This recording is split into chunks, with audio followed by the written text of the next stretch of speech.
Yung next question is going to be coming from a member of our live audience. Let's welcome RJ Nagit.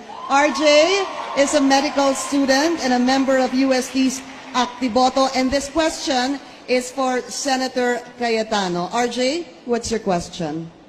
What do you think is the most appropriate penalty for graft and corruption? Okay.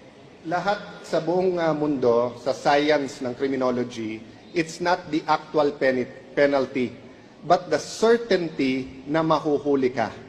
Sa Pilipinas, pag antibiotics, pandesal, ang nanakawin mo, sigurado huli ka. Pero pag nagnakaw ka ng malaki, magiging congressman ka. Pag mas malaki ninakaw mo, magiging senador ka. Pag barkada mo si Napoles, syempre si Napoles, i-clear ka, barkada mo siya eh. Di ba? Magiging vice president ka. At pag naging presidente ka, mga kasama mo, kasama na sa corruption. You go to the LTO, kumuha ka ng lisensya, corruption. You bumili ka ng bahay, sa taxes, corruption.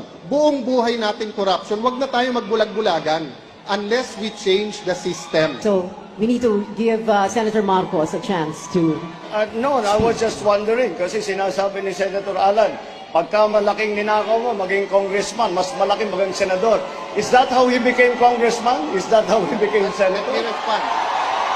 That's not how I became congressman. It's not how I became senator. Well, mga kababayan, alam kong sa Europe nag-aral si Senator Bongbong kahit peke yung diploma. Pero Ibang issue na yan, Senator Alan. ang sinabi ko po na magiging congressman ka, that's sarcasm. Because it applies to many, not to all. Okay. Kung ako'y naging congressman dahil corrupt, di sana hindi ako sumama sa EDSA 1, EDSA 2, hindi ako lumaban sa corruption ni Binay, hindi ako lumaban sa corruption ni Arroyo. But Senator Marcos, nasaan ka pag corruption ang pinag-uusapan? Di ba? Wala ka sa hearing. Sabi mo kanina, Senator Marcos, matagal tayong magkapartido, bakit ngayon lang bringing up?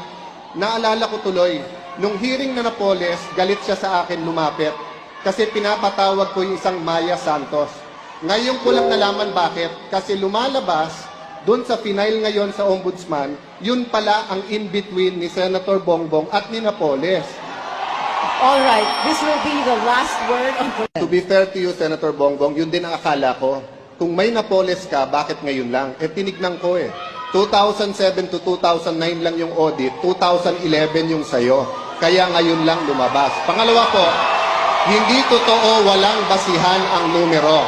$4 billion na po, 2 bilyong piso ang na-recover ng PCGG. Ayan po, chairman ng COMELEC, dating PCGG. Na, hindi ko alam kung sa akin siya natatawa o kay Senator Bongbong. Pangatlo po, $1 billion ang ngayon pinaglalabanan pa rin ng gobyerno at ng Marcos family.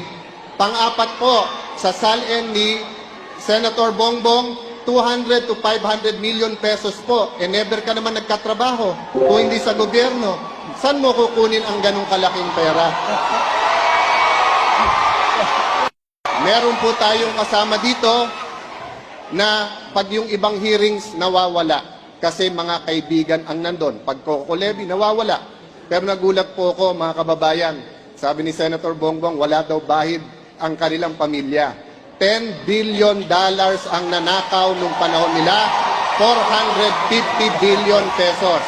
Nung isang linggo lang po, nagulat ako, 205 million po niligay sa Napoles na mga NGO. Pork barrel po yon ng hindi ng tatay niya, pero siya. Kung yun po ay hindi pa bahid politika, hintayin nyo maging vice president siya. Baka $100 billion na ang mawala sa atin. Alright. Tignan nyo po ang interview ng mismong nanay po ni Senator Bongbong. Sabi nung nanay niya, they practically own the Philippines, telecoms, all these businesses. It's all on the record. I-google nyo, yung may telepono po ngayon, i-google nyo yung recovered ng PCGG. But ibahin natin usapan, sabihin nyo nang hindi totoo. For the sake of this debate, kahit totoo. Anong hearing sa corruption nakita nyo nag-appear ang isang Bongbong Marcos? Kahit anong issue sa corruption, wala siya doon. Kami daw namumulitika kasi nilalabanan namin ang corrupt. Madali po mga kababayan, madaling magsabi kami anti-corrupt. Pero itaya mo buhay mo, itaya mo karir mo, awayin mo. Si Enrile, nakaaway nila, pero ngayon siya ini-endorse. Kaya hindi inimbestigahan ng mga negosyo ni Enrile dun sa Cagayan. Yun po ang klase ng paglaban nila sa corruption. Salita lang, walang gawa. Kung magkakabatas po, hindi ko hahadlangan yan kung yan ang gusto ng tao. Total, mas magaling naman asawa kong politiko sa akin. No? Pero yung sinabi po ni Senator Marcos na kalimutan pangalan namin, kalimutan history, eto po tanong ko, hindi isipin nyo lang po, no? Whether you're for or against Wala him. po akong Isipin nyo lang sinasabing po to. kalimutan ng history. Isipin niyo po to, Huwag ah. naman, candidates. huwag ka naman Can I have 10 nag-invento. more seconds Wait, because Senator I'm being Cayetano, interrupted? Senator Marcos. Oras ko Sinabi naman ko, to. wag yung Hindi hold ito on. martial law na may walang rules. May Hold rules on, po hold on. dito eh. Hold on. Can we please request the candidates to Yeah. speak one at a time? So Ma'am, thank you, Senator Marcos. it's the time Senator of Cayetano. Can I have my 1 Yes. minute? You- O pati yun, nanakawin mo pa rin. Senator Cayetano. May one minute. Yes, you can Okay. stick to the Sabi question niya, po. burahin daw yung mga pangalan. Huwag mo titignan yung dynasty. Ito po, tanong ko sa inyo. Have an open mind.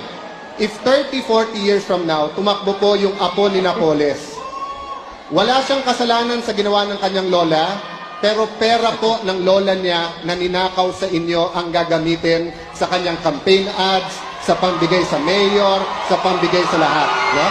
So, ang dynasty po, meron talagang problema. Lahat po kami may problema sa dynasty, sa Liberal Party po. Dynasty ng mga abaya. And alam naman natin, napaka-corrupt na pagdating sa LRT, MRT, hindi masipa. Dynasty po na may kilalaman sa Weteng, sa Pampanga, ini-endorse sa mga liberal. Meron pong problema sa dynasty. How do we solve it? I don't know right now, but this is what I can tell you. Political will against corruption. Alam niyo po ba bakit ako nangaaway? You have Nangaaway 9 po ako seconds. para buhay niyo ganyan. Pag hindi po ako nang-away at tumahimik, ang buhay niyo po ganyan. Kaya pasensya na po kayo, sasabihin ko sa inyo ang totoo. All right.